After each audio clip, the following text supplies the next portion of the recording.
김진의 돌직구쇼에 오신 여러분 반갑습니다. 김진입니다. 저는 오늘도 저희 돌직구쇼 오픈 스튜디오 앞에 나왔습니다. 민주당의 김의겸 의원이 천화동인 1호 그분은 유동규다. 700억 원의 주인공은 오롯이 유동규다라고 주장을 했습니다. 이재명 대표도 김의겸 의원의 논평을 공유했습니다. 그런데 대선 때 대장동 사건의 몸통은 윤석열 대통령이다라고 주장을 했는데 유동규가 700억을 고스란히 가져간 그분이다. 어째 좀 앞뒤말이 다른 것 같습니다. 잠시 후에 이야기 나눠보겠습니다. 전 비가 오나 눈이 오나 매일 아침 이곳에서 여러분을 기다리겠습니다. 김지의 돌직구쇼 지금 라이브로 시작합니다. 잠깐만요.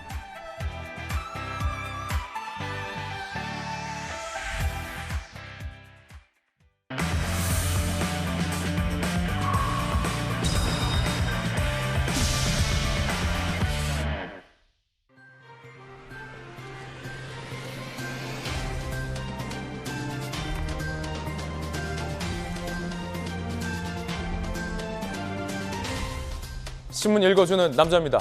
덕분에 휴가 잘 다녀왔습니다. 정진상 실장이 내일 검찰에 소환될 걸로 보입니다. 그런가 하면 남욱 변호사가 입을 열고 있다라는 보도가 많습니다. 이 남욱 변호사는 보도에 따르면 이재명 대표가 대통령 될 줄 알고 20억을 싸게 먹혔다라고 생각하고 건넸다라고 진술했다라는 보도도 나왔는데 이 보도의 진위 여부는 과연 어떻게 될지 잠시 후에 이야기 나눠보죠. 오늘 조간신문 4가지 키워드 준비되어 있습니다. 자, 먼저 첫 번째 키워드부터 공개하겠습니다. 첫 번째 키워드는 뭘까요? 이겁니다. 삼각. 동아일보가 일면에 쓰고 있는 내용입니다. 함께 보시죠. 삼각. 어디일까? 한국, 미국, 일본의 삼각동맹을 재확인했습니다. 해외 순방 중인 윤석열 대통령 사진에서처럼 미국, 일본 정상과 함께 삼각 첫 공동 성명을 채택했습니다. 한미일 연쇄 정상회담 중입니다.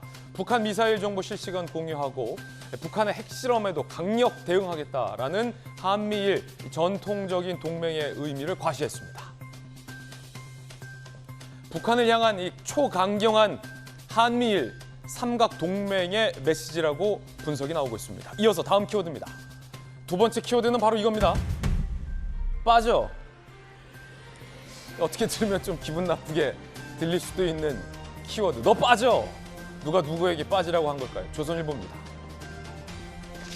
조선일보 보도에 따르면 김만배 씨가 수사받던 남욱 변호사에게 2014년 당시죠. 남욱 변호사가 수사선상에 오르자 김만배 씨가 이재명이 넌 빠지라고 했다 라고 얘기를 했다는 겁니다. 검찰이 정진상 실장 압색 영장에 적시된 내용 조선일보가 보도하고 있습니다. 이재명 시장이 넌 빠지래. 과연 어떤 의미일까? 법조계에서는 이재명 대표가 초기부터 대장동 사업에 관여한 거 아니냐. 남욱을 넣고 빼고 하는 거에도 이재명 시장의 이름이 나왔다라는 거죠. 만약에 이 보도가 사실이라면 정치권에서 크게 논란이 될 걸로 보입니다. 검찰은 이르면 내일 정진상 실장을 소환할 예정입니다. 너 빠져. 세 번째 키워드입니다. 세 번째 키워드는 뭘까요? 바로 이겁니다. 폼. 한때는 폼에 살고 폼에 죽는 게 꽤 멋져 보였는데 폼 챙기다 실리 잃은 게 많더라고요. 제 얘기만은 아닙니다. 경향신문입니다. 이상민 장관의 발언과 언행이 또 논란입니다. 폼나게 사표.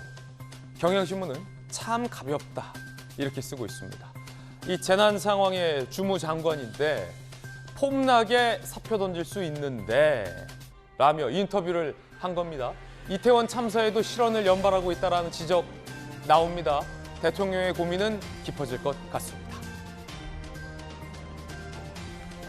이상민 장관이 지금 폼나게 사표 던질 상황은 아닌 것 같습니다. 이어서 다음 키워드입니다. 네 번째 키워드는 바로 이겁니다. 파산. 한국경제 이면 기사 함께 보시죠.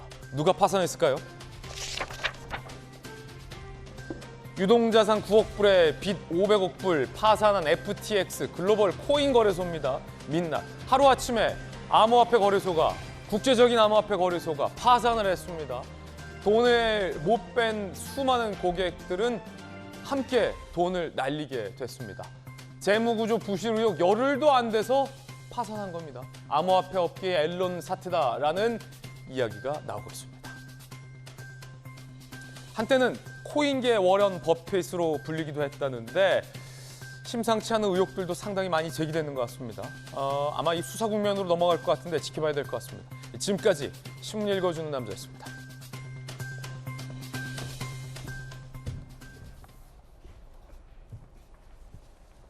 월요일 아침입니다. 오늘 함께 하신 분들 소개해드리겠습니다.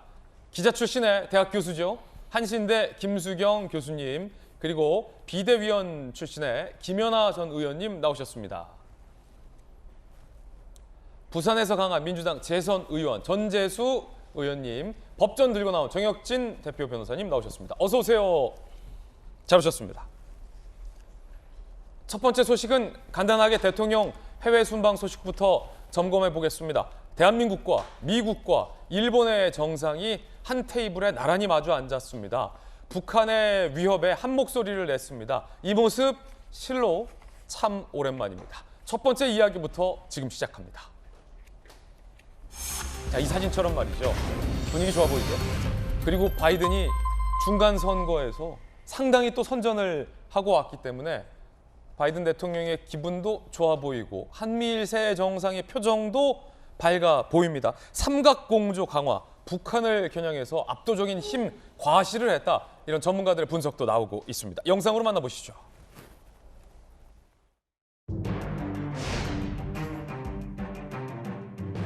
North Korea continues provocation for provocative behavior. This partnership is even more important than it's ever been. And we face real challenges, but our countries are more aligned than ever, more prepared to take on those challenges. 日米間の連携をさらに強化し、毅然と対応していきたいと考えております。さらなる挑発も想定される中、本日こうして日米韓の首脳会合が開催されること、大変時機を得たものであると感じています。 한미일 정상회의가 5개월 만에 이렇게 같이 개최되는 것은 매우 시의적절하다고 생각합니다. 한미일 공조는 보편적 가치를 수호하고 한반도와 동북아의 평화 안정을 위한 강력한 도움입니다.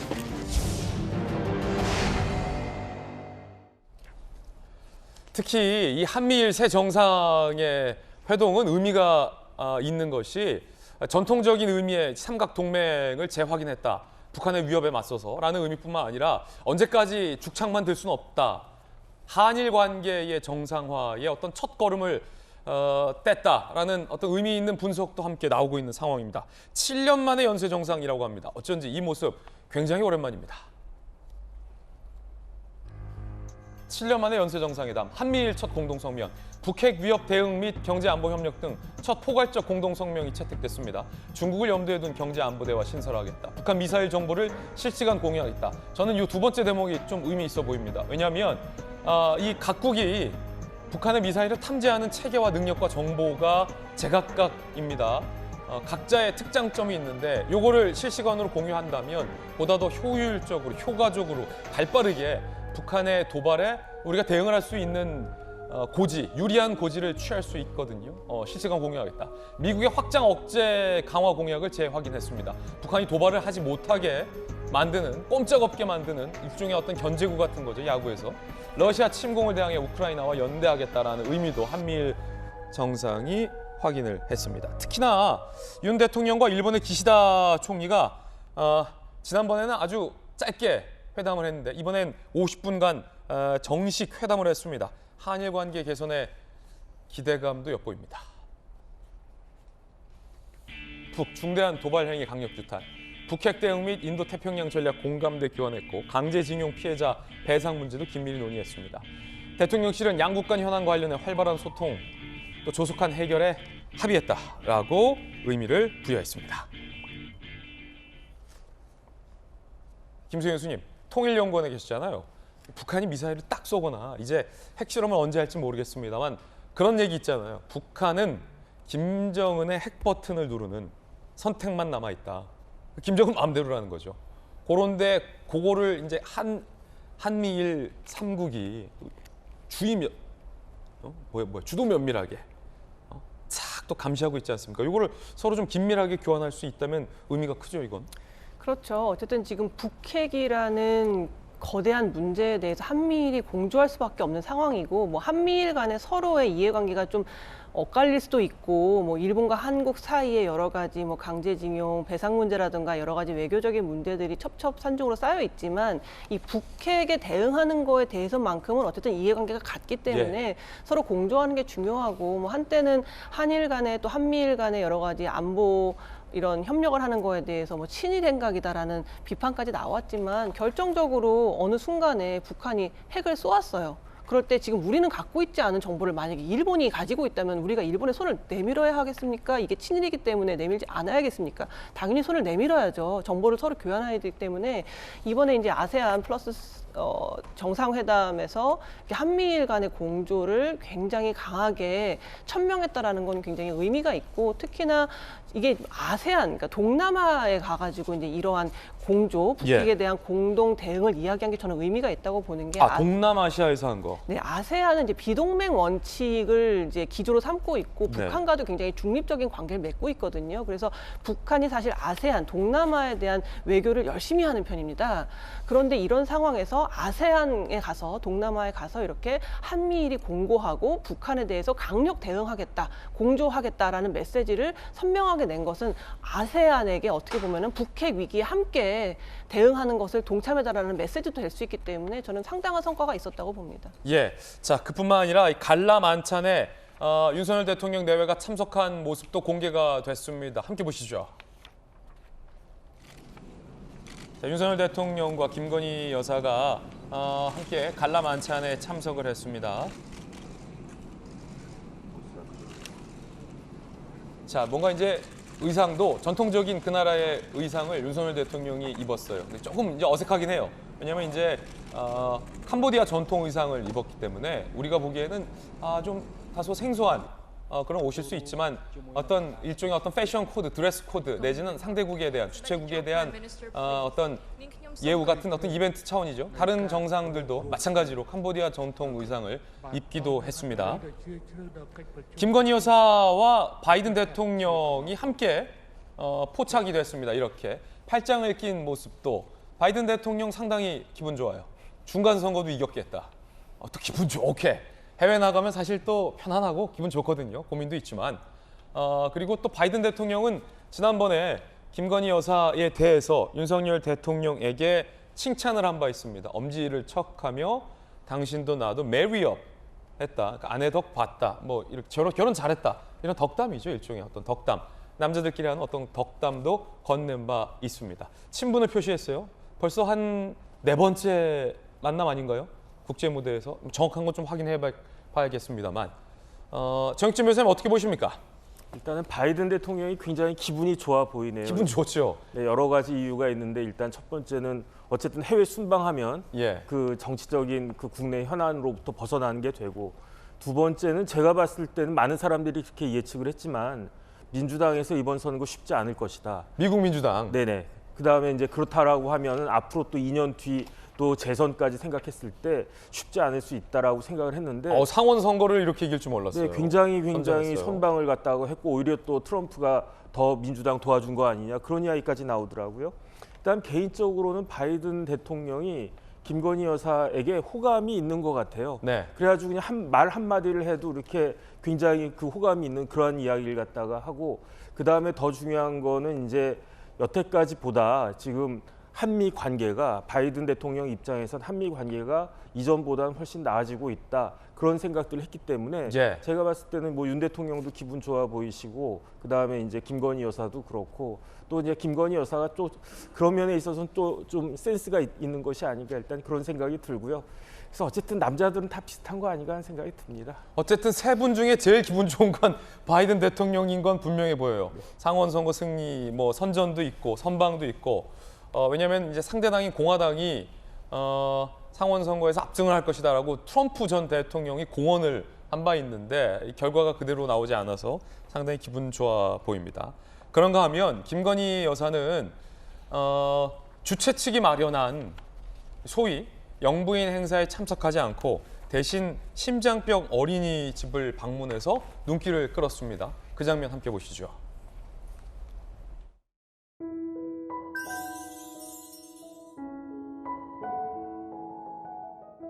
착한 애들, 다음번에 만날 때 또 건강해서 같이 만나야 돼요. 약속. 잘 치료 받아야 돼요. 너무 순수해. 힘을 내야 돼요, 우리 큰 형은. 엄마가 계속 울어서 너무 내가 마음이 너무 아팠어.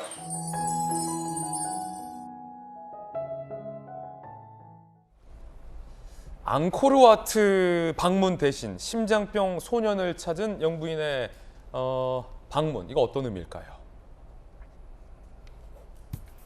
지난 11일 프놈펜에 있는 한국인 의사 운영 헤브론 의료원에 방문했습니다. 심장병 환우 청소년과 만났죠. 그제 각국 정상 부인이 참석하는 앙코르와트 사원 방문 일정을 취소했습니다. 수술 후 건강이 악화돼 전날 행사에 참석하지 못한 14세 대신 심장병 소년의 집을 방문을 해서 위로를 하는 모습도 공개가 됐습니다. 김소영 교수님, 이건 어떤 의미입니까? 앙코르와트에 가지 아니하고 심장병 소년의 집을 찾았다. 그러니까 원래는 그 한국인이 운영하는 한 병원을 이제 가는 행사가 있었는데 그날 아마 못 온 아이가 있는 것이 굉장히 마음에 남았었나 봐요. 그렇다 보니까 앙코르와트의 모든 영부인들이 참석하는 행사가 있었는데 그걸 취소하고 이제 이 아이의 집을 찾아간 건데 뭐 한간에서는 그냥 영부인들 다 같이 모이는 외교 모임이니까 가지 그랬냐, 이게 뭐 외교적 관례에 맞냐 안 맞냐 이제 이런 뭐 논란도 뭐 다소 있는 것으로 보이지만 어쨌든 이제 김정숙 여사 관련해서도 뭐 외유 너무 많이 하는 거 아니냐, 뭐 너무 관광지만 돌아다니는 거 아니냐 이런 이제 비판들이 있었잖아요. 그렇다 보니까 아무래도 김건희 여사 입장에서는 그런 심리적인 좀 부담이 있었을 것 같아요. 그렇게 자기도 앙코르와트에 갔을 경우에 혹시라도 그런 논란들이 벌어지지 않을까라는 약간 두려움이 있고 또 본인의 행보 때문에 너무 많은 말들이 항상 언론을 장식하게 되는 거에 대한 심적인 압박도 있어서 그냥 조용히 그 마음에 남아 있었던 아이를 방문하는 식으로 외교 일정을 소화한 게 아닌가 싶습니다. 이 아이가 이제 그 전날 행사에 수술을 받아서 좀 상태가 악화돼서 참석을 못했는데 그게 이제 여사 마음에 좀 걸렸던 거군요.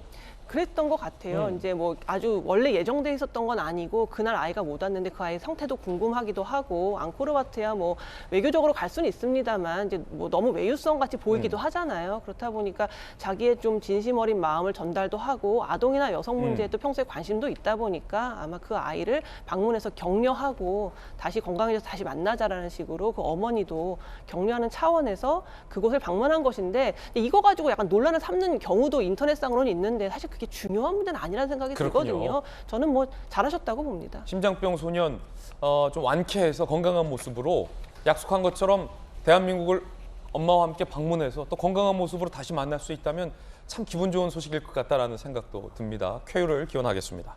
자, 첫 번째 이야기 간략하게 짚어봤습니다. 이번에 저희가 준비한 두 번째 이슈를 공개하겠습니다. 검찰 수사 상황 짚어봅니다. 정진상 실장, 이르면 내일 검찰에 소환, 남욱의 입, 남욱 변호사가 입을 열기 시작했다라는 보도들이 나오고 있습니다. 시한폭탄 같다라는 한 조간 신문의 표현도 오늘 나와 있습니다. 남욱 변호사가 입을 열었는데 20억 이재명 대표 대통령 될 줄 알았다. 20억 싸게 먹힌 거다. 이런 보도가 나오고 있습니다. 이거 어떤 내용인지 바로 살펴보겠습니다. 20억 대통령이면 싸게 먹힌 거다. 남욱 변호사, 김용 민주연구원 부원장 측, 김만배가 약속한 돈 안 주자 남욱, 나에게 경선 자금 명목에 돈을 요구했다. 김용이 남욱 변호사에게 돈을 요구했다라는 주장을 남욱 변호사가 한 겁니다. 남욱 변호사는 돈 전달 경위도 설명했다라는 겁니다. 보도에 따르면 유동규 본부장이 김용에게 위험한 돈 쓰지 말라고 했다. 남욱에게 부탁하겠다고 했으니 내 얼굴 봐서 돈 해달라 라며 20억을 남욱 변호사에게 유동규 본부장이 요구했다라는 겁니다. 그러자 남욱 변호사 20억은 어렵겠지만 도와주겠다라고 답변을 했다라는 보도 내용입니다. 남욱 변호사는 사업체에서 말하는 2억, 지인에게 빌린 9억, 11억을 준비했고 여기에 8억여 원을 건넸다. 검찰은 9억의 차용증을 물증으로 제시했다라는 보도도 나왔습니다. 남욱 변호사는 이렇게 옥중에 인터뷰를 했습니다. 이재명 대표가 대통령 될 줄 알았다. 대선 후보에게, 미래 대통령에게 20억 원으로 줄댄다면 싸게 먹히는 거라 생각했다라며 8억을 건넸다라고 인터뷰를 했습니다. 이런 보도가 나옵니다. 여야 의견 바로 들어보죠. 김은하 의원님 어떻게 보십니까? 20억 싸게 먹힐 줄 알았다. 죄수의 딜레마가 이제 드디어 유동규 씨에서 남욱 변호사로 옮겨가고 있는 것 같습니다. 죄수의 딜레마, 그러니까 각각 죄수들을 다른 방에 가두고서 누가 먼저 입을 여나 보면 죄수들이 각각 다 입을 열기 시작한다. 뭐 이런 거군요. 네, 일단 결국은 자기가 입 다물고 있다면 아무것도 증언하지 않는다면 이 모든 죄를 자기가 다 덮었을 수 있겠다. 특히 당초보다 지금 서로 오간 돈의 금액이 굉장히 커지고 있습니다. 커지고 있어요. 판이 네. 커지고 있어요. 예, 이게 이제 뇌물죄로 그치게 되면 사실은 뇌물을 주고받은 사람은 지금 유동규와 남욱, 그다음에 조금 더 확대된다면 이제 정진상 실장, 김용 부원장까지 이제 연결되는데요. 지금 검찰은 이것이 더 큰 이 대장동의 설계자, 지금 이제 뭐 이재명 대표로 유추되는 더 큰 정치적 배후가 있을 거라고 의심하는 가운데 여러 가지 정황들 또 증언들, 증거들을 지금 모두 취합해서 한 사람 한 사람씩 구속해 나가고 있습니다. 네. 그런데 가만히 보니까 지금 이재명 대표는 당대표의 타이틀을 갖고 뭐 굉장히 강한 부정을 하고 있습니다만 이 감옥에 갇혀서 조사받는 사람들 입장에서 보면 이거 가만히 보니까 이제 검찰에 이렇게 몇 마디 나눠보면 대충 알고 있지 않겠습니까? 검찰이 어떤 자료까지 갖고 있는지. 근데 이거 내가 얘기하지 않으면 이 죄를 몽땅 내가 뒤집어 쓰겠구나. 예. 그리고 금액이 이게 적지 않네. 그렇게 해서 유동규 씨가 얼마 전에 이제 계속 입을 열어서 굉장히 증언을 쏟아내놓고 있고요. 남욱 씨 역시 지금 구속영장 기간이 만료되면서 이걸 연장하느냐 아니냐의 기로에 놓여 있습니다. 유동규 씨가 이제 구속영장이 만료되고 나서 재신청되지 않고 밖에 나와서 구속되지 않은 상태에서 재판을 받는 것을 보고 저는 이제 남욱 씨도 이러한 대열에 합류했다라고 생각을 하고 있고요. 제가 또 하나 좀 의심하는 것은 검찰이 수사 과정에서 이 두 사람에게 내미는 여러 가지 정황, 증언, 증거들이 예사롭지 않다는 것을 저는 하나의 대변하고 있다고 생각합니다. 그렇군요. 유동규 본부장뿐만 아니라 남욱 변호사도 옥중에서 입을 열었다. 죄수의 딜레마다. 이제는 입을 열지 않으면 독박 쓴다. 라는 어떤 공포감, 두려움 이런 것 때문에 실체적 진실에 대해서 입을 연 것이다. 라는 김연아 의원의 의견이었습니다. 하지만 이 옥중에서 KBS가 인터뷰를 한 거고 굉장히 매우 이례적인 인터뷰 내용입니다. 남욱 변호사가 구체적으로 얘기했어요. 이재명이 대통령 될 줄 알았고 그러면 대통령에게 20억 원으로 줄대면 싸게 먹히는 거라고 생각해서 11억을 준비했고 8억을 건넸다. 그리고 검찰은 그중에 9억의 차용증을 물증으로 확보했다.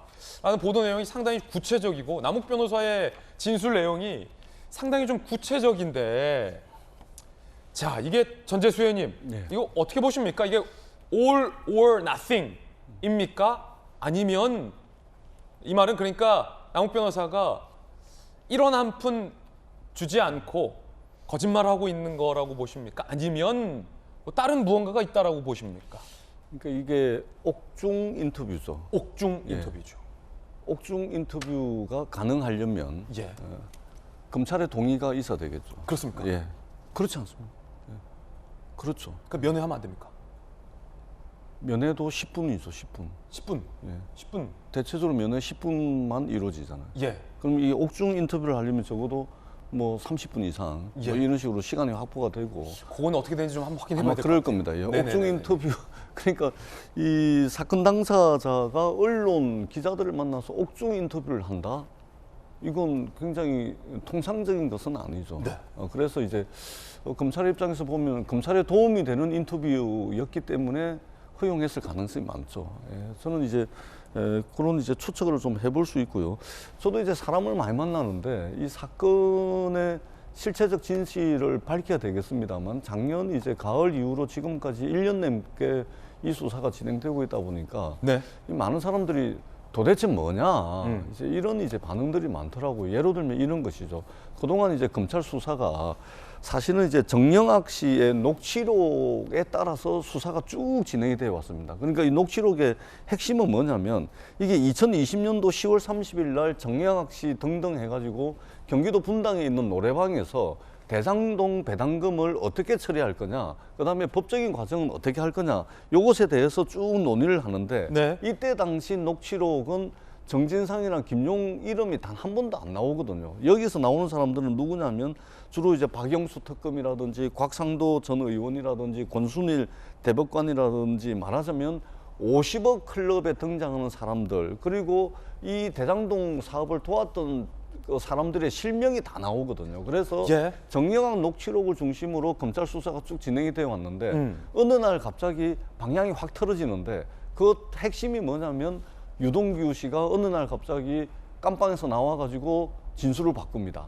그 다음에 남욱 씨도 CR도 로비를 10년 했는데 CR도 먹히지 않는다라고 이야기했던 이 남욱 씨 진술이 확 바뀝니다. 예. 바뀌면서 또 수사의 물줄기가 바뀌는 것이거든요. 다 좋습니다. 진실 밝혀야 됩니다. 근데 수사가 이런 식으로 어떤 사람들의 진술에 의해서 수사가 완전히 바뀌려면 적어도 그것을 증명할 수 있는 객관적 물증은 있어야 된다. 돈을 받았다는 증거. 그렇습니다. 결국은 핵심은 뭐냐면 대선 자금이라 그러는데 알고 봤더니 이것도 경선 자금이잖아요. 대선 자금하면 여러 수십억 수백억 되는 줄 알았는데 이것도 8억이었는데 그것도 알고 보니까 한 6억 정도 된다는 거 아닙니까? 그리고 그것도 4단계 5단계를 거쳐서 전달이 됩니다. 아니 세상 전지에 어떤 정치인이 대선 자금 경선 자금을 만드는데 4단계 5단계를 거쳐서 돈을 받습니까? 바보가 아닌 이상 그럴 리가 없죠. 그래서 저는 검찰이 물증을 정확하게 제시를 해야 된다. 예. 이런 이제 생각이 들고 이제 좀 피곤합니다.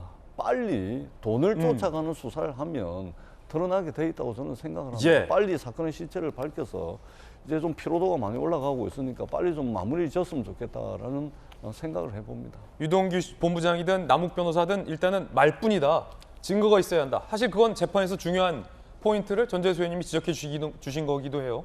물증, 돈을 받았다는 증거, 정진상 실장 혹은 김용 부원장이 실제로 돈을 받았다는 증거, 그 증거를 검찰이 확보하느냐가 실제로 만약에 기소를 한다면 재판에서 매우 중요해질 것으로 보입니다. 첫 번째 키워드는 싸게라는 단어였어요. 싸게 먹힌 거. 그럼 두 번째 키워드는 뭐냐? 오늘 또 다른 보도에 따르면 빠져입니다. 싸게, 빠져. 세 번째 키워드도 준비가 돼 있거든요. 빠져는 어떤 내용인지 함께 보시죠. 넌 빠져. 누가 누구에게? 2014년 12월 2일 대장동 일당 남욱 대주주 서판교 자산관리 설립. 당시 남욱 변호사가 정치권 로비 의혹으로 검찰 수사를 받았습니다. 수사선상에 남욱 변호사 이름이 2014년에 오르자 김만배 씨가 이재명 시장이 너 있으면 사업권 안 주겠대. 네가 지금 수사받고 있으니 너가 맡는 자산관리로는 사업 못한다. 이름 빠져. 라는 관계자의 진술을 확보했다는 조선일보 보도가 나왔습니다. 보도 내용입니다. 아직은 보도 단계입니다. 자, 정치권에서는, 법조계에서는 만약에 이 보도가 사실이라면 아주 구체적인 초기부터 남욱의 이름을 빼고 넣고 하는 일까지 이재명 시장이 보고받고 관여한 것 아니냐라는 지적도 이 보도는 하고 있습니다. 김만배 씨는 2014년 12월 초 내 명의로 새 법인 만들어 공무원 참여할 거고 너한테 35% 지분 챙겨줄게 라고 남욱 변호사에게 제의를 하고 승낙을 합니다. 김만배 씨는 2달 뒤 본인 지분 100% 화천대유, 이제 화천대유가 나오는군요. 그리고 남욱 변호사는 천화동인 4호로 참여를 하게 됐다. 얘기대로 됐다라는 보도 내용입니다. 정혁진 변호사님. 네네. 빠져와 관련된 내용이거든요. 네네. 일단은 뭐 보도 단계고 실제로 아마 이 검찰발 보도일 테지요. 확인해 봐야겠지만 김만배 씨가 남욱 변호사에게 수사선상에 오르니까 이재명 시장이 너 빠지래 라고 해서 실제 빠지게 됐고 나중에 천화동이 4호로 참여하게 됐다라는 일종의 어떤 그림인데 어떻게 보십니까? 빠져. 일단은 제가 핵심인데 특히 변호사인데 빠지라고 그러면 기분은 되게 나빴겠다라는 되게 기분 나쁜 말이긴 해요. 너 네. 빠져. 정혁진 너 빠져 이거. 기분 나쁘잖아요. 나쁘죠. 이제 돌직구 빠져 이러면 기분 나쁘지 않겠어요? 그럴 리 없겠습니다만. 12월 초에 이 말을 했다라고 하는 거예요. 2014년 제가 의문이 하나가 풀렸어요. 어떤 거요? 이 이야기를 듣고. 예. 왜냐하면은 2014년 12월 달에 저 빠져란 말을 했다라는 거는 이제 남욱의 진술이고 주장인지 사실인지 2015년 초에 어떤 일이 있었느냐. 여행을 갔어요. 어디로 여행을 갔느냐. 저기 호주하고 뉴질랜드 출장을 갔단 말이에요. 그게 그 시기예요? 네네. 그게 2015년. 그로부터 한 달 정도 뒤에. 예. 근데 제가 이해가 안 됐던 게 처음 대장동 사태가 있었을 때 이해가 안 됐던 게 화천대유가 언제 설립이 됐느냐? 2015년 2월 6일 날 설립이 됐거든요. 화천대유 설립 일자까지 기억하고 계시군요. 그런데 입찰 공고, 대장동 입찰 공고가 언제 나왔느냐? 예. 2월 13일 날 나왔어요. 아, 굉장히. 그땐 제가 이해를 못했어요. 왜냐하면 대장동 같이 조단위 사업을 하려면 그 다음에 지금에 와서 이야기 들어보니까 우리나라 건설과 관련된 거의 모든 사람들이 대장동에 어떻게 한번 끼워보려고 굉장히 노력을 많이 했다라고 그러더라고요. 그런데 그렇게 어마어마한 사업을 하는 그 시행사, 핵심적인 시행사 화천대유가 입찰 공고 일주일 전에 설립이 됐다? 이건 이상하다라고 그때도 그랬었단 말이에요. 예전에 그때도 급조다 뭐 이런 지적 나왔었어요. 맞아요. 그런데 지금 와서 보니까 아니었구나. 이게 서판교 자산관리가 옛날부터 쭉 있어가지고 이 서판교가 쭉 그 준비를 하고 있었는데 갑자기 어느 날 그 이재명 시장이 예컨대 너 빠져. 제일 핵심적인, 제일 힘이 센 사람이 너 빠져 그러면 어떻게 합니까? 빠져야지. 아무리 이제 뭐 앵커가 그래도 뭐 정 변호사 나랑 친하고 뭐 그렇다고 해도 더 높은 곳에 계신 분이 쟤 빼 그럼 빠져야 되지 않습니까? 그래가지고 서판교가 빠지고 부랴부랴 설립된 게 화천대유인데 화천대유가 그렇게 급속도로 이렇게 순식간에 설립됐음에도 불구하고 이 일을 담당했었던 거는 뒤에 서판교가 있었기 때문이 아니었는가 저는 그 생각이 들고요. 그 다음에 이제 일사천리로 그 진행이 돼요. 2월 13일 날 입찰 공고되고 3월 26일 날 제안서 접수되고 그 다음 날 제안서 접수가 된 그 다음 날 3월 27일 날 우선 협상 대상자 선정이 되거든요. 이렇게 어떻게 이런 일들이 진행됐는지가 남욱 변호사가 확실히 이제 핵심 중에 핵심이었기 때문에 모든 상황을 머릿속에 다 알고 있고 그 이야기가 하나씩 둘씩 이제 풀려 나오는 아주 중대한 시점이 된 것이 아닌가 싶습니다. 정익준 변호사님의 어떤 개인적인 견해입니다. 개인적으로 궁금증이 풀렸다라는 말씀이시고 이 내용은 아직은 보도 단계이므로 명확한 사실이다라고 단언할 수 없다라는 말씀 거듭 드리겠습니다. 설사 사실이라 하더라도 혐의의 유무죄는 재판 과정을 거쳐야 된다는 말씀도 너무나도 지극히 당연한 말씀이지만 제가 언급하는 이유를 여러분들은 다 아시리라 봅니다. 자, 첫 번째 키워드는 싸게, 두 번째는 빠져, 세 번째 키워드도 오늘 있습니다. 진상이형. 진상이형 함께 보시죠. 진상이형 유동규 이재명 전달 통로. 오늘은 동아일보 보도입니다. 검찰 유동규 대장동 개발 사업 당시 유동규 전 본부장 진상이형을 통해 이재명 시장에게 의사를 전달했다. 수차례 언급 관련해서 남욱 변호사의 진술을 확보했다라는 겁니다. 남욱 변호사, 유동규 본부장은 이재명 시장에게 전하고 싶은 내용이 있으면 진상이형한테 말해야지 라고 종종 말했다는 진술을 검찰이 확보했다라는 동아일보 보도입니다. 진상이형한테 말해야지. 주로 정진상 실장을 통해 이재명 시장에게 의사 전달하는 것 같았다라는 남욱 변호사의 진술도 검찰은 확보했습니다. 앞서서 이미 유동규 본부장의 진술을 통해서 유동규 정진상 실장의 관계가 예사롭지 않다라고 검찰은 봤는데 거기에 남욱 변호사의 진술이 보태진 경우로 볼 수 있는 것 같습니다. 진상이형. 김연아 의원님, 진상이형은 지금 민주당에서 2급, 2급의 직책을 당대표의 정무실장을 맡고 있는 정진상 실장을 말하는 거죠. 또 경기도에서도 이재명 지사가 지사 시절 사실은 경기도의 모든 정책, 인사, 예산, 그다음에 공약 실행을 담당했던 왕 실장으로 통했던 사람이 바로 정진상 실장입니다. 근데 여러분, 공약 실천, 정책, 예산, 인사 이것 빼면 도대체 도지사가 할 수 있는 게 뭐가 있을까요? 저는 행사 나가서 인사말하고 축사하고 사실은 겉에 보여지는 것 빼놓고 모든 것에서 정진상 실장이 관여했다라는 것을 우리가 확인할 수 있고 공공연하게 진짜 이 왕 실장을 거치지 않고는 도지사 직보가 어렵다라는 얘기가 실제로 존재했었습니다. 근데 저는 이번에 유동규 씨와 남욱 변호사의 이제 이게 추가 폭로 또는 진술을 통해서 영화 한 편이 생각이 났습니다. 어떤 영화요? 많은 분들은 뭐 아수라라는 영화 생각하시면 저는 반대로고요. 배트맨 비긴즈? 배트맨 비긴즈. 네, 왜냐하면 이걸 통해서 저는 이제 대장동 비긴즈를 하나 찍어야 될 것 같습니다. 대장동 비긴지. 예, 화천대유 대장동이 이렇게 설계되기까지 도대체 어떤 일이 있었기 때문에 이런 일이 일어날 수 있었을까? 그러면서 점차 설계자, 그분 이런 것들의 실체가 드러나는, 우리가 영화가 사실은 본편이 있고 나서 그 영화가 등장하게 된 배경, 악당이 나오게 된 탄생을 쭉 보여주는 게 비긴즈라는 영화를 찍고 있잖아요. 프리퀄이죠, 프리퀄. 네, 예. 그렇죠. 근데 저는 이게 약간 대장동의 그런 프리퀄 판이 지금 이 추가 진술을 통해서 드러나고 있다라고 생각을 하고 있고요. 예. 그런 측면에 있어서 저는 정진상 실장의 역할이 결코 정진상 실장 안에만 멈추지 않는다. 위에 윗선의 도지사나 시장이 권한을 주지 않고 그 정도의 권한을 행사할 수 있다라고 하면은 두 가지죠. 예.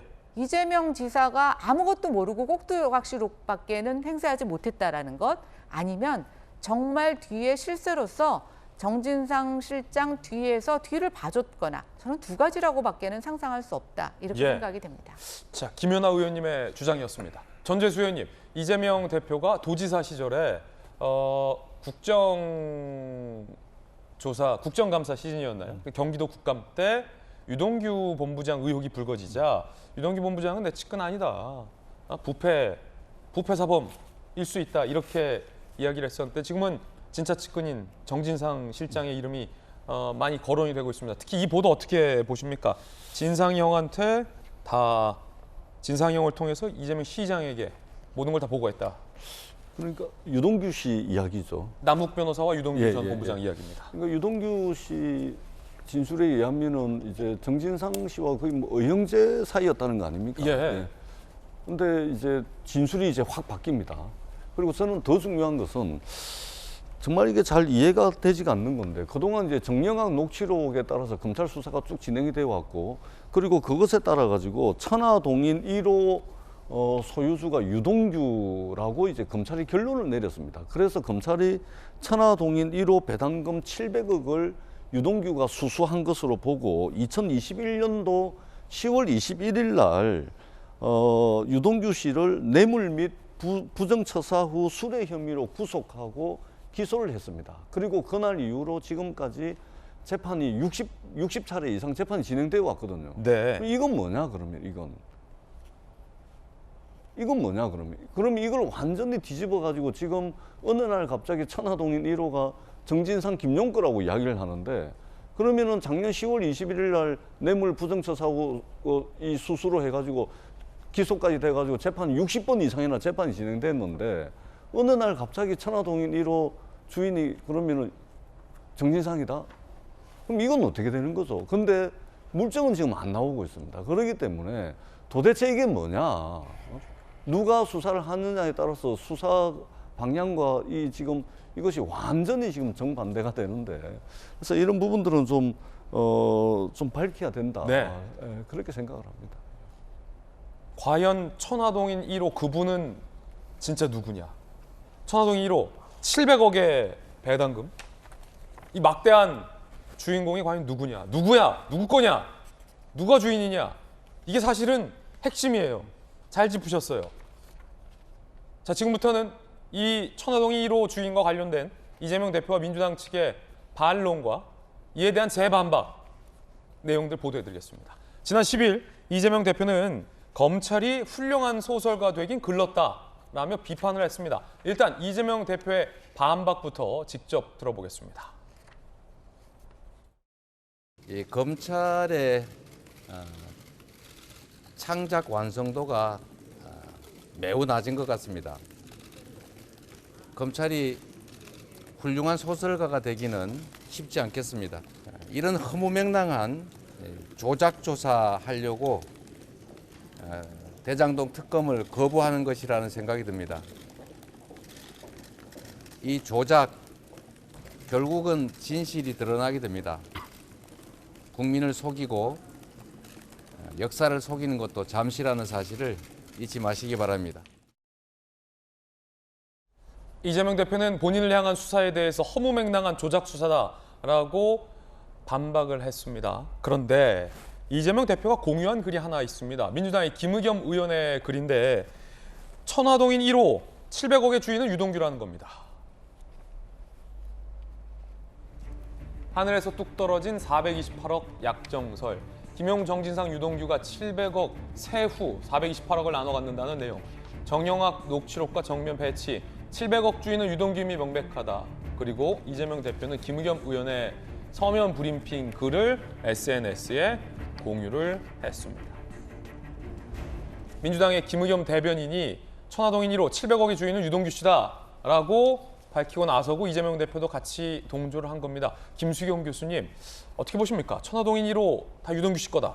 그러니까 정영학 녹취록에는 애당초 김용이나 정진상이라는 이름이 안 나온다는 거예요. 그 700억의 최종 목적지는 유동규였다라는 얘기가 나오다 보니까 김의겸 의원의 주장은 정진상, 김용은 나오지도 않는데 이제서 검찰이 억지로 엮는다, 소설 쓰고 있다, 이런 주장을 하고 있는 건데, 일단 정영학 씨가 그 최종 목적지가 이재명이라는 걸 모를 수도 있죠. 그리고 그거를 정영학에게는 모르는 걸로 얘기할 수도 있죠. 그렇기 때문에 정영학이 있는 자리에서는 이 돈의 목적지가 결국 김용, 정진상을 통해서 이재명에 가게 돼 있다는 걸 비밀로 하고 싶을 수도 있어요. 왜냐하면 어쨌든 부정한 돈이 가는 거기 때문에 그걸 못하러 여러 사람 알게 하겠습니까? 의형제를 맺은 그 사람들까지만 알고 그 외의 인물들은 모르게 했을 수도 있죠. 그렇기 때문에 정영학 녹취록에 김용, 정진상의 이름이 나오지 않는다고 해서 이 돈은 유동규가 다 가져가게 돼 있었다라고 단정할 수는 저는 없다고 생각해요. 예. 물론 다른 시작 자체는 검찰 수사 시작 자체는 정영학 녹취록에서 시작됐다 하더라도 파보니까 다른 것들이 줄줄이 나왔을 수 있죠. 김의겸 의원은 한 가지 좀 독특한 게 검찰 수사에 대해서 조작이라고 하지만 그 검찰 수사의 주요한 증거이자 시작이 됐던 정영학 녹취록에 대해서는 굉장한 신뢰를 드러내고 있는 것 같아요. 그러니까요. 왜 역설적으로. 그때랑 말 다르게 하냐라는 거예요. 그 녹취록에는 이런 게 안 나와 있는데 근데 무슨 정영학 녹취록이 성경도 아니고 성경도 거기서 아니고. 시작이 돼서 수사를 했겠죠. 예. 거기에 정진상, 김용 이름이 나오지 않는다고 해서 이 사람들은 무관하다고 단정할 수도 없고, 일단 그리고 기본적으로 이 대장동 사건의 어쨌든 설계자는 이재명 본인이 자기가 설계했다라고 했잖아요. 그리고 심지어는 대선 때 몸통이 윤석열이라고 했단 말이죠. 예. 그리고 지금 돈은 유동규가 가져가게 되어 있어요. 그러니까 어떻게 김의겸 의원의 주장대로라면. 주장대로라면 그 최종 목적지는 유동규였다라는 거거든요.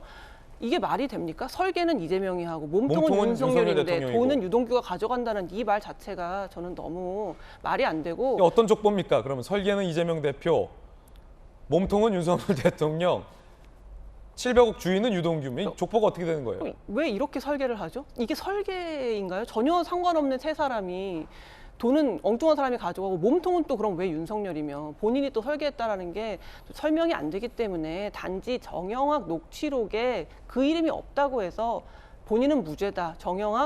정진상, 김용은 아무 상관이 없다라고 말할 수 없고 검찰이 당연히 물증을 확보하겠죠. 만약에 물증을 확보하지 않는다면 재판에서 판판이 깨질 거예요. 증언만 가지고 재판을 할 수는 없습니다.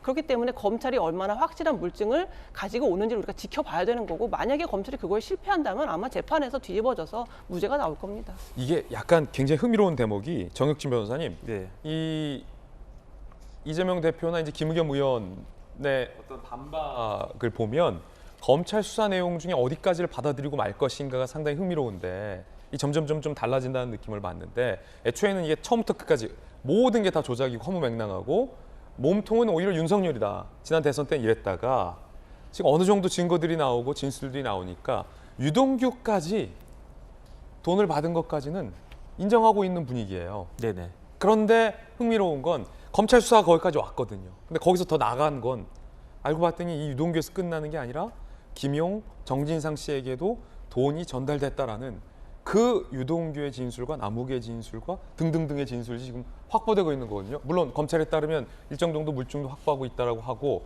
자, 이게 흥미롭습니다.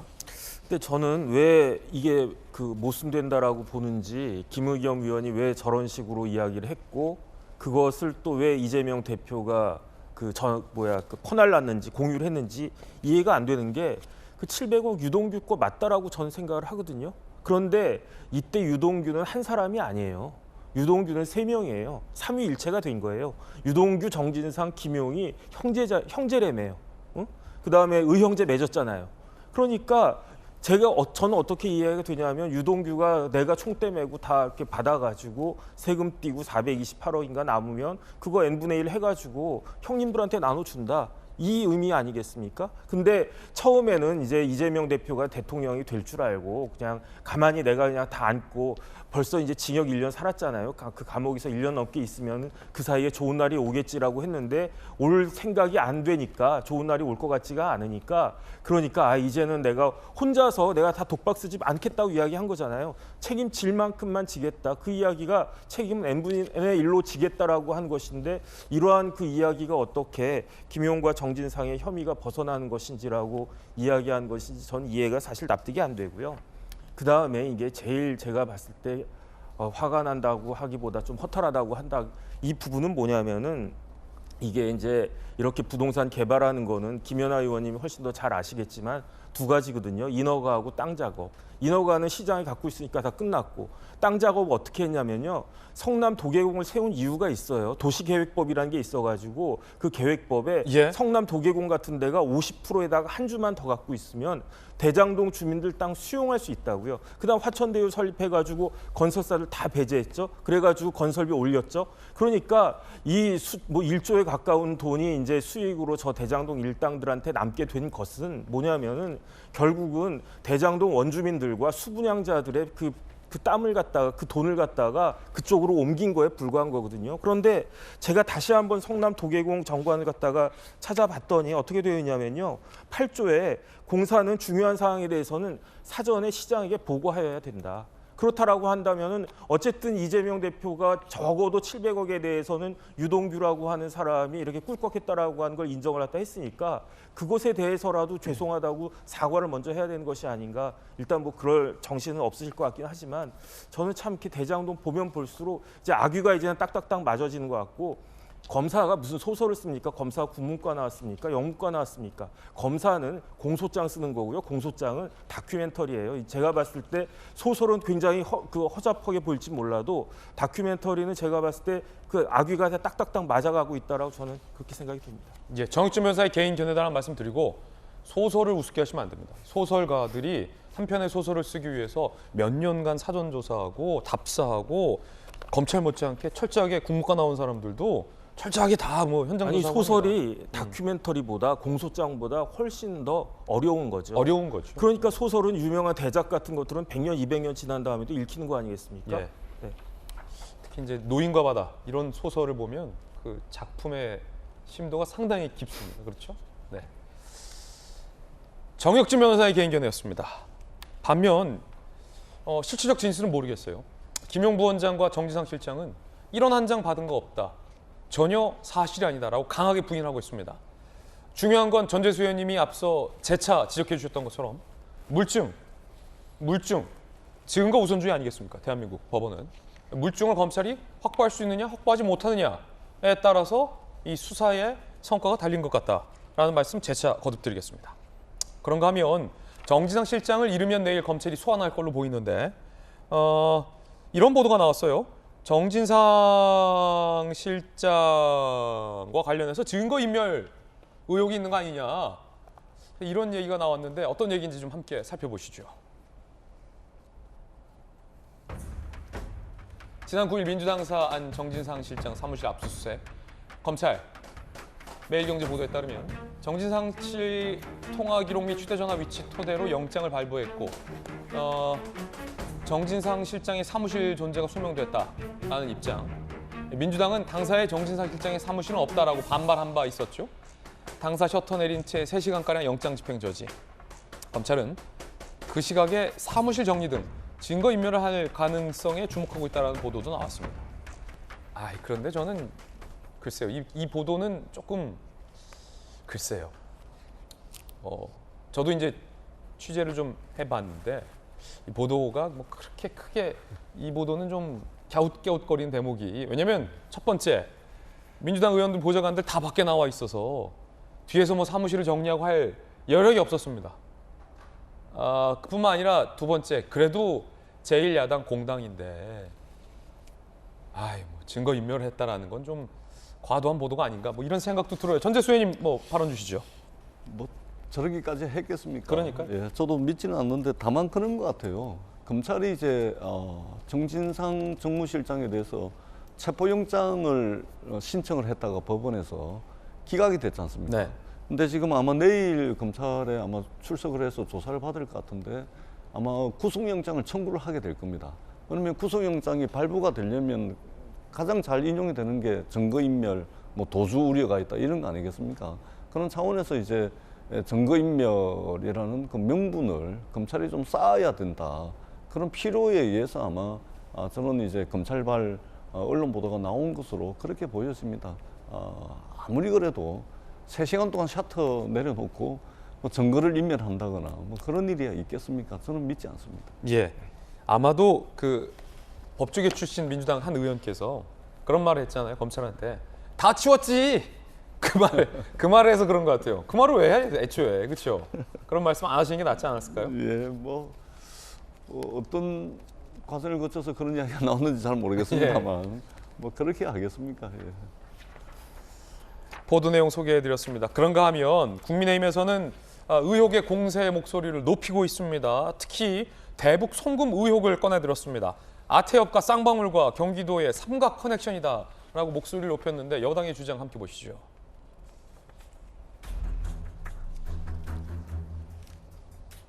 아태평화교류협회, 북한의 일부 자금 송금했다라는 의혹이죠. 경기도 보조금 여부도 조사 중입니다. 지난 11일 아태협 회장이 외국환 거래법 위반 등의 혐의로 구속됐습니다. 경기도 그리고 쌍방울 그룹 2019년 약 500만 달러 69억 중국 밀반출 의혹. 이국 직원들이 임직원들이 실제로 달러를 숨겨서 하나하나 밀반이 판 거 검찰에 적발도 했죠. 그리고 쌍방울 부회장이 중국 현지에서 기다리고 있어서 건네받고 직원들은 면세점도 못 가고 다시 돌아왔던 것. 검찰 수사를 통해서 이미 구체적으로 파악이 됐습니다. 쌍방울이 외화를 신고 없이 빼냈다 중국으로. 그리고 그 돈의 상당수 기착지, 종착지는 북한일 것이다. 라는 합리적인 추정도 나오고 있습니다. 해당 금액은 경기도와 북한 경제협력 비용으로 의심하고 있습니다. 경기도가 중심에 있고 북한과의 어떤 경제협력을 위해서 쌍방울이 그 비용을 대납한 거 아니냐, 소위. 이런 의심이 제기되고 있습니다. 자, 여기에 더해져서 정진석 비대위원장은 이재명의 경기도 아태협 쌍방울 삼각 커넥션, 북한에 얼마나 송금했는지 전모를 명명백백 밝혀야 한다. 이재명 대북 송금 스캔들의 핵으로 떠올랐다라고 목소리를 높였습니다. 요건 좀 신중해야 할 필요가 있을 것 같은데 일단은 뭐 정진석 비대위원장 입장에서는 너무 궁금하니까 저희도 궁금해요. 전재수님도 궁금할 거예요. 쌍방울은 그 돈 누구한테 줬나? 왜 빼냈냐? 임직원들 시켜서 쌍방울 부회장이 중국 현지에서 달러 전달받아서 그 돈 어디에 썼냐? 이거 너무 궁금하잖아요. 물론 이 궁금한 거와 경기도가 북한에 돈을 줬다라는 것은 별개의 문제다라는 말씀을 지적을 하고 싶은 겁니다. 그래도 궁금합니다. 왜 줬을까요? 저는 그게 더 궁금합니다. 아니 일단 누구한테 줬는지도 궁금하고. 예. 아니 근데 이제 지난번에 쌍방울 임직원들이 중국에 가서 예. 중국에 이제 뭐 몇몇 임원들이라고 하나요? 공산당의 뭐 이런 주요 지도자들한테 돈을 건넸다라고 하는 게 이제 기사로 나왔는데요. 네. 네. 저는 도대체 왜 이 기업이 그렇게 무리한 방법을 써가면서까지 그들에게 돈을 주었는가? 단순히 대북 사업은 아마 국민 여러분들 잘 아시겠지만 많은 기업들이 국가의 여러 가지 안전 장치를 마련했음에도 불구하고 번번이 우리가 엑시 전략이라고 하나요? 돈을 벌지도 못했지만 벌어서 가지고 들어오기도 쉽지 않은 사업이 대북 사업입니다. 근데 저는 문재인 정부, 뭐 통일부나 중앙정부 차원이 아니라 경기도가 그걸 담보한다고 돈을 줄 만한 기업이라는 게 있을 수 있나? 저는 이 대목에서 정말 조심스럽지만 이재명 지사까지 연결되었는지 아니면 평화부지사, 이화영 평화부지사 상에서 끝날 이야기인지도 아직은 잘 모르겠습니다. 그러나 도대체 어떠한 저렇게 담이 커서 저걸 담보하고 돈이 오가게 할 수 있는가? 저는 이거야말로 정말 특검이나 국정조사감이 아닐까.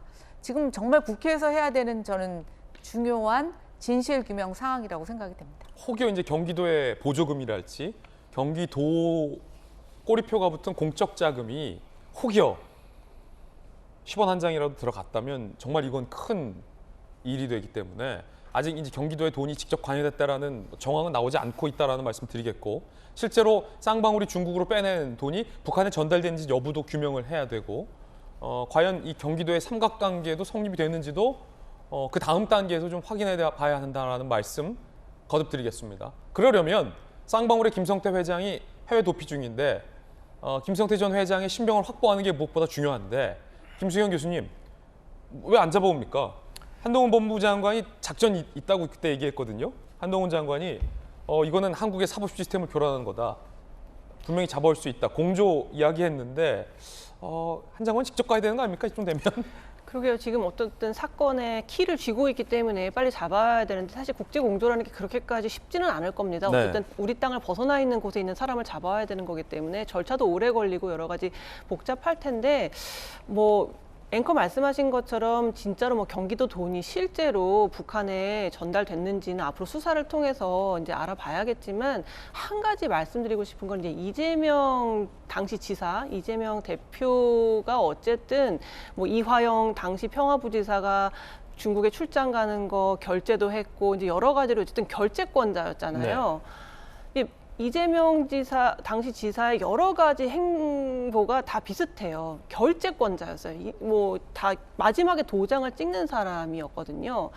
그런다 보니까 이제 이재명 대표는 지금 자기는 뭐 몰랐다거나 자기는 관여한 바가 없고 자기는 무관하다라고 얘기하는데, 그러면 결국 자기는 이리저리 끌려다니면서 도장 찍으라는데 도장 찍는 사람이었다라고 실토하는 셈밖에 안 되거든요. 그런데 아시다시피 박근혜 대통령이 탄핵됐던 것도 마찬가지였어요. 실제 자기가 여러 가지로 판단을 해가지고 도장 찍어야 되는 문제를 뒤에서 사람들이 막 아무렇게나 도장 찍으라고 하는데 도장 찍고 해서 문제가 됐던 거거든요. 그러니까 이재명 대표가 이런 식으로 계속 나는 몰랐고 관여한 바가 없고 그냥 도장만 찍었다는 식의 변명이 얼마나 앞으로도 통할지, 오히려 더 충실하게 어떻게 된 것인지 그 과정을 정확히 밝힘으로써 내가 이 문제에는 무관했다라는 걸 주장하는 게 더 낫다는 생각이 듭니다. 예. 자, 일단 궁금하긴 합니다. 김성태 전 회장, 쌍방울 회장을 빨리 신병을 확보하는 일이 우선이고, 수사를 해봐야죠. 수사를 해서 과연 그 돈이 왜 중국으로 밀 반출됐는지 철저히 진상을 규명해야 할 것 같습니다.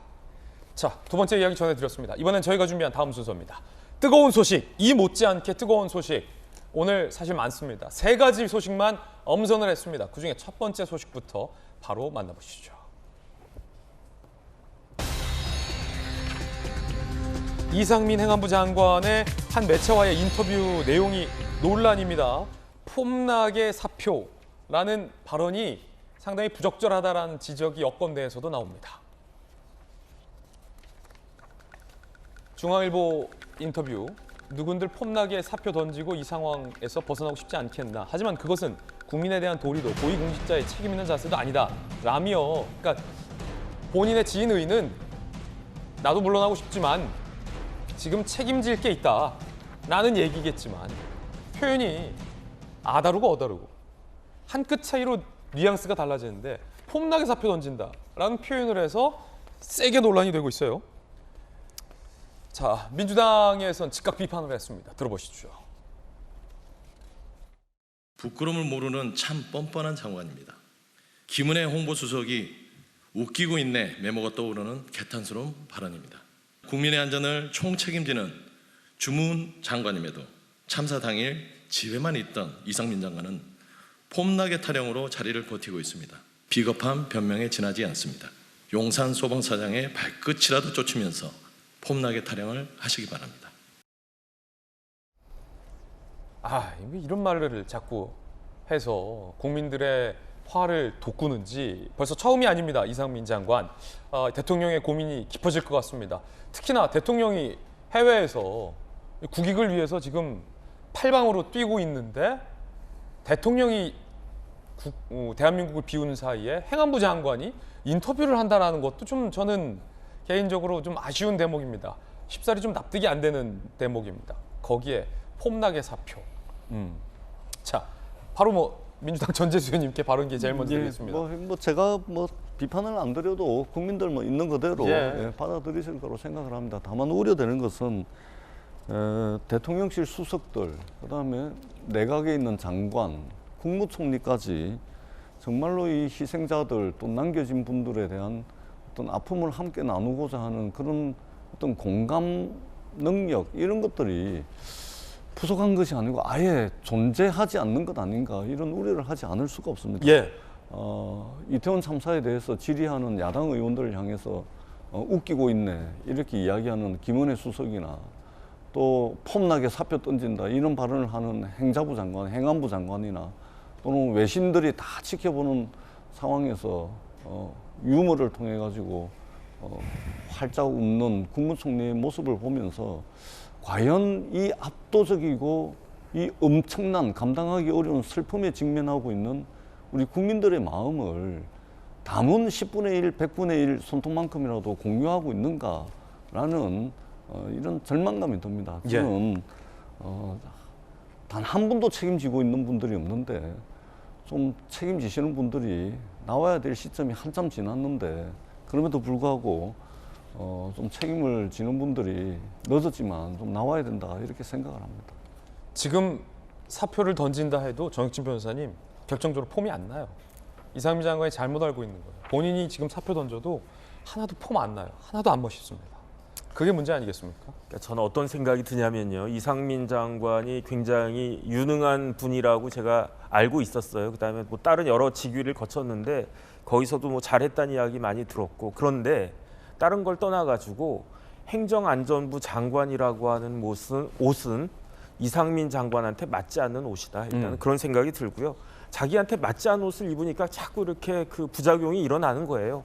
그다음에 다른 걸 떠나가지고 정부조직법 34조에 행정안전부 나와 있거든요. 어떻게 되어 있냐면은 안전 및 재난에 관한 사무를 총괄하는 사람이 행안부 장관이에요. 그렇기 때문에 그 산하에 경찰도 있고 소방청도 있고 그런 거 아니겠습니까? 예. 심지어 이상민 장관은 그 경찰국까지 뭐 제가 봤을 때 쓸데없는 것 같은데 경찰국 그 내용도 별로 없어요. 경찰국 규정이 그런 것까지 만들었고 그다음에 재난안전법 딱 봐도 재난 및 안전 관리 업무의 총괄과 조정하는 것은 누구냐? 행정안전부 장관이라고 또 반복해가지고 이야기가 됐단 말이죠. 그렇기 때문에 그다음에 더 중요한 것은 지금 행정안전부 장관이 사태 수습하는데 그렇게 뭐 할 일이 있습니까? 뭐 수사는 경찰이 하면 되고 뭐 이것저것 이제 뭐 또 세월호 같이 이렇게 또 바다에 뭐 이런 것도 아니고 그렇기 때문에 웬만큼 다 이제 수습이 됐고 그다음에 이제 유가족들 마음 잘 어루만져 주는 거 제가 봤을 때 남은 건 딱 하나예요. 국가 배상하는 거. 예. 그것만 하는데 이제 국가 배상 뭐 내가 판사 출신이니까 잘 알 수 있다. 뭐 그렇게 말씀하실 수 있을지 몰라도 다른 분이 해도 충분하거든요. 예. 저는 지금 빨리 그만두시는 게 국민에 대한 도리이기도 하고 책임지는 자세이기도 하다. 라는 생각을 개인적으로 합니다. 예, 김연아 의원님, 여권 내에서도 이상민 장관 경질 필요성에 대해서 이야기가 나오고 있는 것으로 저는 알고 있습니다. 어떻게 보십니까?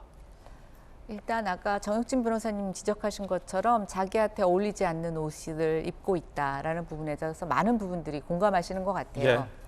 그분이 전에 두루 역임하셨던 여러 가지 직책 속에서 그렇게 평가가 나쁘진 않았었는데 저는 이제 하나의 걸림돌이 대통령과 너무 친분이 두터운 사이라고 알려져 있다는 겁니다. 그래서 이상민 장관의 발언 또는 어떤 태도 이런 것들이 전부 다 대통령하고 연결지어서 사람들이 하다 보니까 저는 일단 기대 수준이 굉장히 높은데 본인은 오히려 더 엄중하게 또 대통령의 친분이 있기 때문에 더 조심하게 하셔야 될 부분들을 저는 오히려 너무 가볍게 그다음에 너무 신경 쓰지 않고 하시는 것이 지금의 상황을 저는 약간 꼬여버렸다고 생각이 됩니다. 이제는 아무리 잘하려고 노력하셔도 그것을 국민들이 쉽게 믿어주지 않고 또 정치권에서도 이 장관의 여러 가지 행보 이런 것들이 부담스러워지기 시작한 것이 아닌가라고 생각이 됩니다. 오늘 출근길에 기자들이 물었습니다. 이 폼나게 사표 발언과 관련된 질문이었습니다. 이상민 장관은 뭐라고 답변했을까요? 오늘 출근길 조금 전 상황입니다. 어떻게 조금 해석해야 될까요? 한 말씀을 해주시면 좀 어떤 의미일까요? 네. 회의가 있습니다. 네. 폼나게 사표 쓰신다는 말 조금 어떤 의미인지 네 조금만 설명해 주시면은. 왜 그러세요?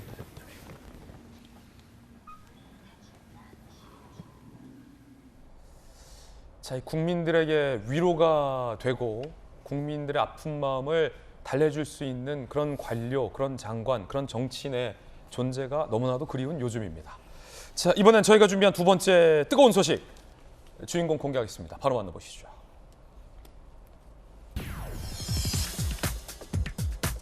라임 전주로 알려져 있는 김봉현이 전자팔찌를 끊고 도주를 했습니다. 이미 밀항에서 한국 떴다, 뭐 이런 분석도 나오고 법원이 왜 이렇게 번번이 영장을 기각하고 석방해줬냐, 뭐 이런 얘기도 나오고 있습니다.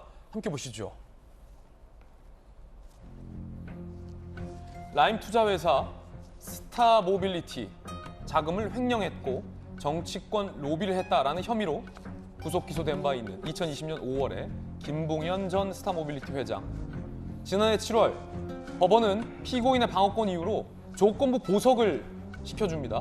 이때부터 좀 법조계에서 이상했다라는 얘기가 나와요. 물론 전자 팔찌를 채웠는데 지난 11일 오후 1시 30분 결심 공판 1시간 30분 전 그것도 전자 팔찌 끊고 도주했습니다. 검찰이 공개 수배를 내렸습니다.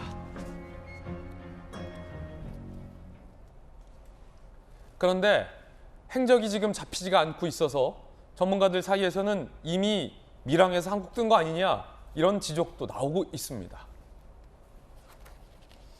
김봉현 도주 과정에서 조카와 휴대전화 유심을 바꾸고 조카 소유 자동차 블랙박스는 메모리 카드를 빼놨다는 겁니다. 철저하게 준비를 해서 도주했다는 겁니다. 조카와 휴대전화 유심을 바꾸고 조카 자동차로 도주를 한 걸로 보이는데 블랙박스 메모리 카드를 빼놨다. 빈 깡통이었다는 거죠. 도주 조력 조카 A씨 강제 수사에 착수했다지만 친족이 도주를 도와주면 처벌할 수가 없어요. 손 놓고 보고만 있는 상황. 김봉현과 수감 생활한 지인으로부터 중국 밀항을 준비했다는 취지의 진술을 확보했습니다. 검찰 관계자, 중국은 코로나로 철저히 밀항 막고 있을 것이다. 일본, 베트남 밀항 가능성도 있다.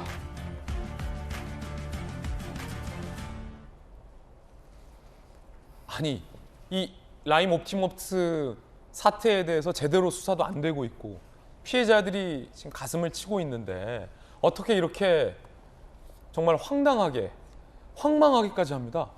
이거 놓쳐요? 전자팔찌를 끊고 백주대낮에 잠적을 하고 밀항했다 이런 얘기도 나오는데 어떻게 이럴 수 있습니까? 법원은 왜 애초에 보석을 해준 겁니까? 그러니까요. 이제 그 결심 공판을 1시간 반 앞두고 도주를 했거든요. 결심 공판이라는 게 재판을 마무리하면서 검사가 최종적으로 구형을 하는 거죠. 그러니까 몇 년을 징역형을 달라라는 식으로 이제 하는 건데 그거를 1시간 반 앞두고 도주를 했습니다.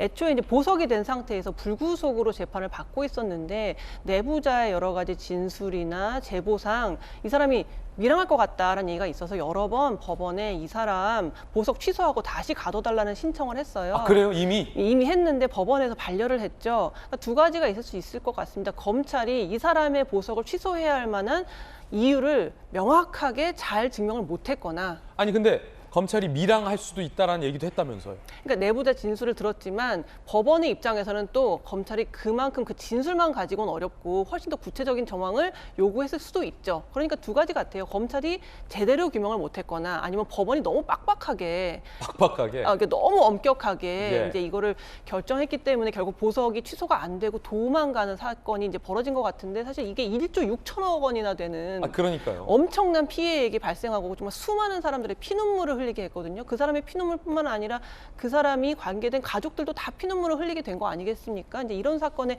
도주가 발생해서 참 안타까운데 사실 이 민주주의라는 것, 인권이라는 게 이렇게 무서운 거예요. 우리가 예전에 기억하시겠지만 김학의 출국 금지 사건 같은 경우에도 그때 김학의가 나쁜 사람이라는 심증이 있음에도 불구하고 절차가 잘 지켜지지 않은 상태로 출국 금지가 돼서 문제가 됐던 거거든요. 그만큼 이 절차라는 게 그만큼 엄중하고 민주주의, 인권이라는 게 그만큼 엄중하다라는 생각이 들고 정말 어떻게든 빨리 이 사람 밀항을 만약에 안 했다면 항만 등의 여러 가지 경계를 강화해서 잡아내던가 밀항을 했다면 국제 공조를 통해서 반드시 빨리 잡아야 된다고 생각이 듭니다. 이 또 국제 공조로 갑니까? 하여튼 김성태 전 쌍방울 회장도 그러고 김봉현 전 회장도 그러고 이 국제 공조가 필요한 상황까지 일단 가면 안 돼요. 보면 뜨면 잘 안 잡혀 보니까. 이게 아무리 날고기나 한동훈 법무부 장관이 있어도 김성태 전 회장 이거 빨리 신병 확보 제대로 안 되고 있는 거 보면 일단 국제 공조 자체가 어렵습니다. 빨리 지금 법무부가 내부적으로 하고 있는 것 같은데 일단 김봉현 전 회장이 도주 전후로 해서 조카와 유심을 바꿔치겠다는 거예요. 그리고 조카 차를 이용해서 도피를 한 걸로 보이는데 블랙박스 이걸 빼냈다라는 것은 일단 사전에 계획을 좀 짰다. 조카 모의를 했다. 그래서 참고인 신분이라 할지라도 조카를 좀 조사해 볼 필요가 있을 것 같고 당연하죠. 그리고 조카와 어떤 식으로든 연락을 주고받을 개연성도 지금 있기 때문에 만약에 지금 밀항을 하지 않은 거라면 국내 어디인가에 은신해 있을 것이고 밀항을 했다면 어디인가로 밀항했는지에 대한 정보를 최소한 조카는 알고 있을 가능성이 크다. 자, 그렇다면 정혁진 변호사님, 네네. 이거 뭐 규명하는 거 어렵지 않은 일 같아 보이는데 어떻습니까? 그래봤자 뭐 사후 약방문이죠. 그렇습니까? 왜냐하면 이게 그 다른 대표 같은 경우에 징역 20년 나왔단 말이에요. 그러면은 굉장히 중형이 예상되는 그런 범죄자인데 그런 사람에 대해서 어떻게 이렇게 보석이라고 하는 거를 작년 7월에 보석으로 석방이 됐거든요. 예. 그런데 어떻게 이렇게 쉽게 구속이 된 사람에 대해서 보석을 했을까? 그다음 두 번째는 법원에서는 제가 봤을 때 새로운 제도가 생겼어요. 어떤 제도가 생겼냐면 전자팔찌 조건부 보석 제도가 생겼어요. 그러니까 전자팔찌 이렇게 딱 차고 있으면 저도 그 스마트워치 비슷하다고 그러는데 그거 있으면은 대충 어디 있는지 다 파악이 되니까 예. 이런 부분들에 대해서 법원이 너무 안일하게 믿었던 것이 아닌가 일단은 그런 생각이 들어가지고 그 다음에 김봉현 입장에서는 뭐 믿자야 본전이죠. 뭐 징역 나이가 거의 한 50 됐던데 징역 20년 받나 이렇게 도망갔다고 해가지고 30년 받나 뭐 큰 차이가 있겠나라는 생각이 충동적이든 아니면 그 예상을 했을 수 충분히 있을 것 같고 그 다음에 진짜 만에 하나 밀항에 성공했다라고 하면은 잡아들이기가 그렇게 만만치는 않을 것 같다는 그런 생각이 들어가지고요. 뭐 국내에 있으면은 뭐 언젠가는 그 조만간 잡힐 수는 있겠지만 그래서 이런 부분들에 대해서는 참 법원도 그렇고 검찰도 그렇고 굉장히 아쉽고 반성해야 될 부분이 아닌가 싶습니다. 법원이 뒤늦게 보석 취소를 결정하긴 했어요.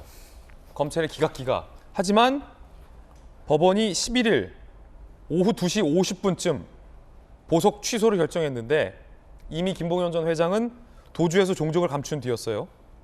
1시 30분에 팔당대교 인근에서 전자 팔찌를 끊었다고 하니까 너무 늦게 취소를 한 거예요, 법원이. 정혁진 변호사님. 네네. 원래 이렇게 법원이 좀 늦습니까?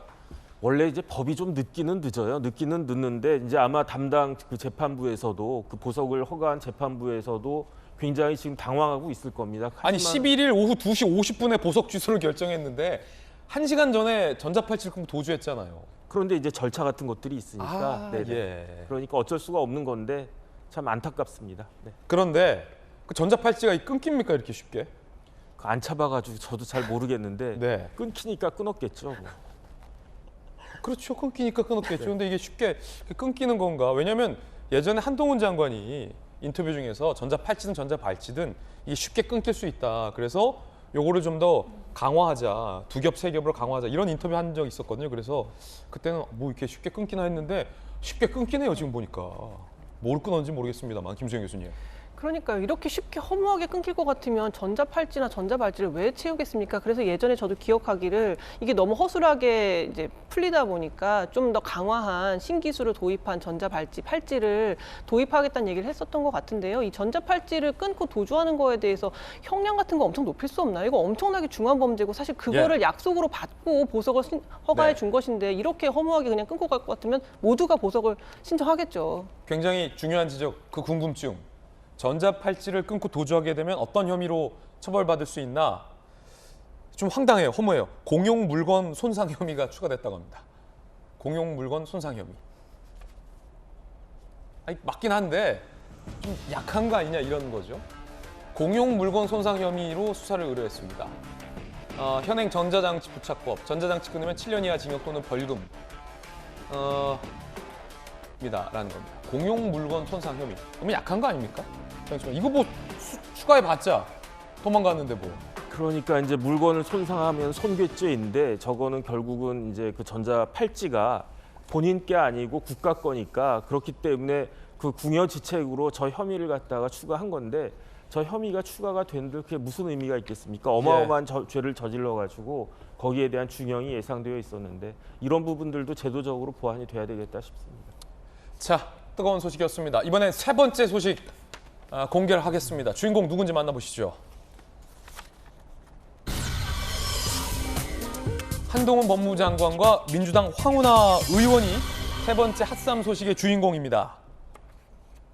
황운하 의원이 한동훈 법무부 장관을 고소한 바 있습니다. 모욕죄로 고소를 했는데, 그런데 알고 봤더니 황운하 의원이 지난해 모욕죄 폐지하자라고 발의를 했어서 모순이다, 이런 지적이 나옵니다.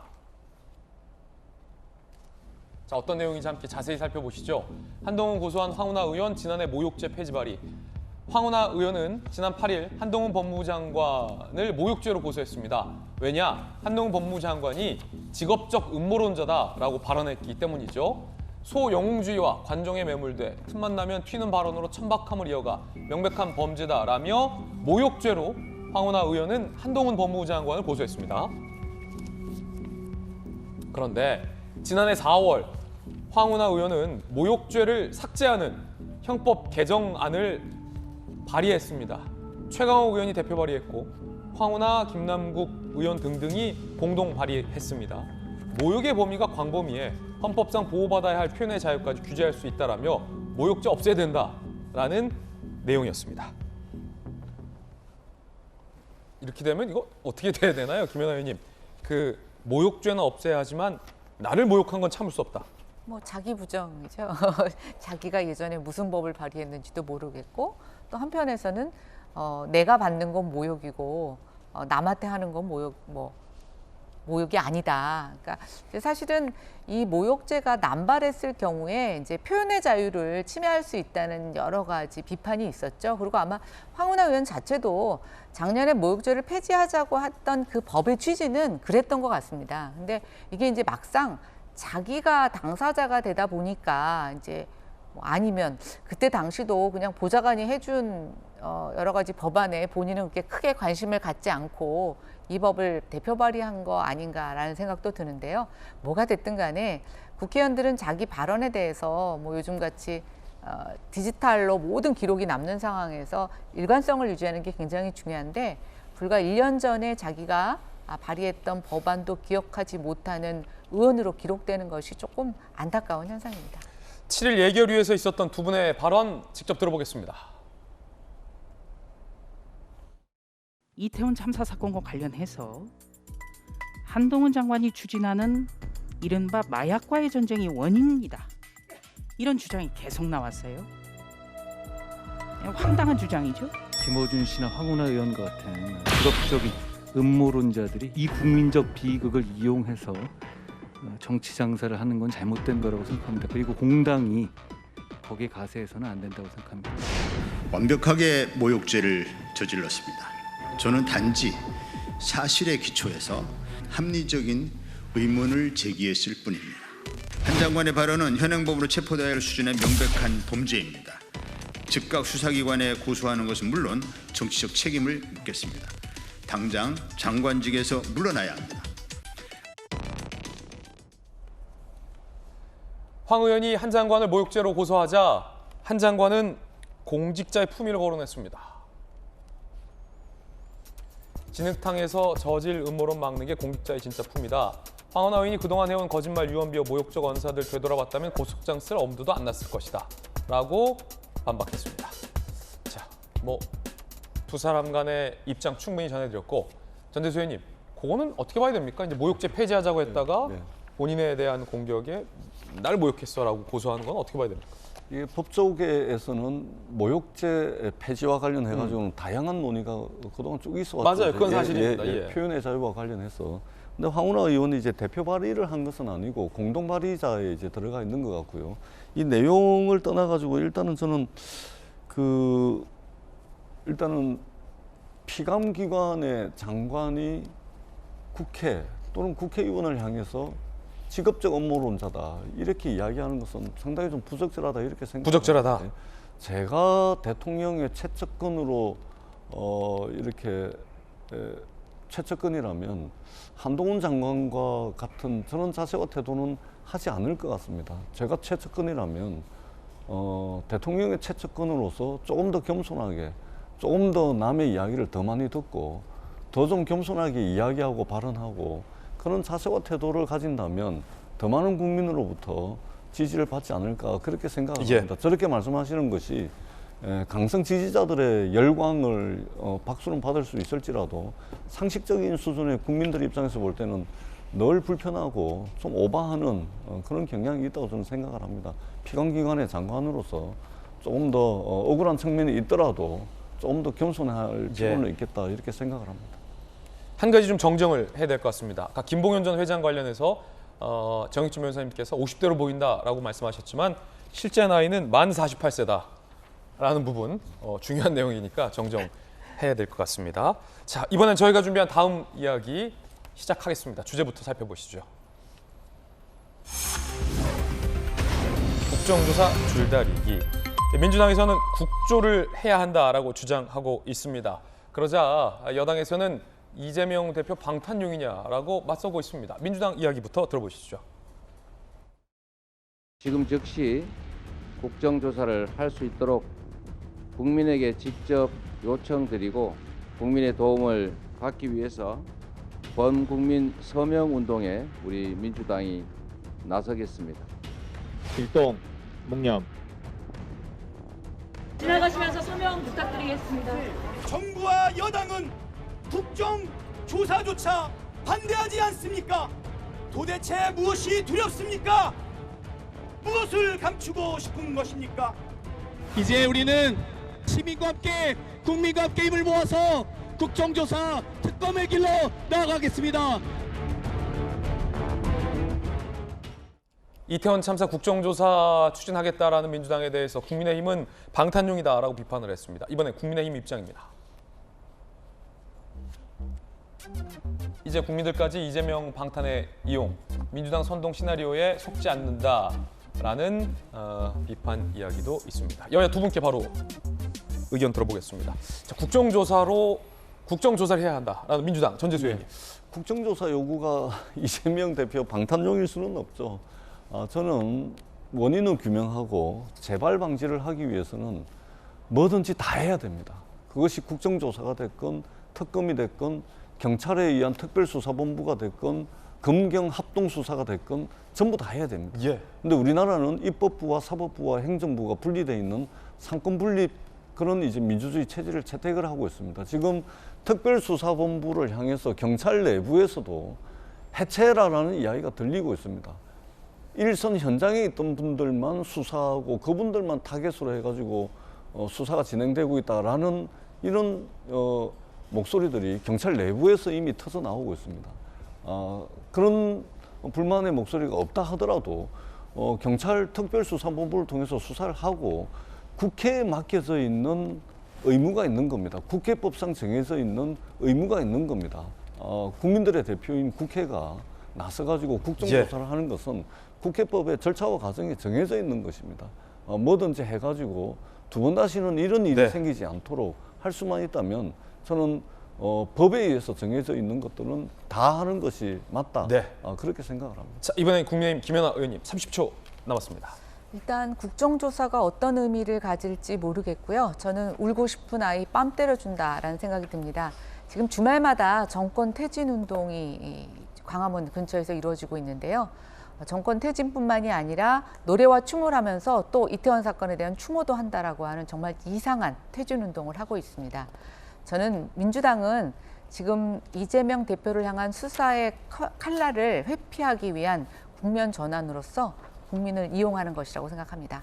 이제 거리로 나가지 마시고 국회에서 예산안 심사하시고 국민의 민생을 살펴주시기 바랍니다. 저희들은 60초 광고 보고 돌아오겠습니다. 잠시 후에 뵙죠. 월요일 아침 저희가 준비한 소식 모두 다 전해드렸습니다. 저희들은 내일 아침 8시 50분에 더욱더 풍성한 소식 들고 인사드리겠습니다. 오늘 하루는 분명 어제보다 나을 겁니다. 좋은 하루 되십시오. 고맙습니다.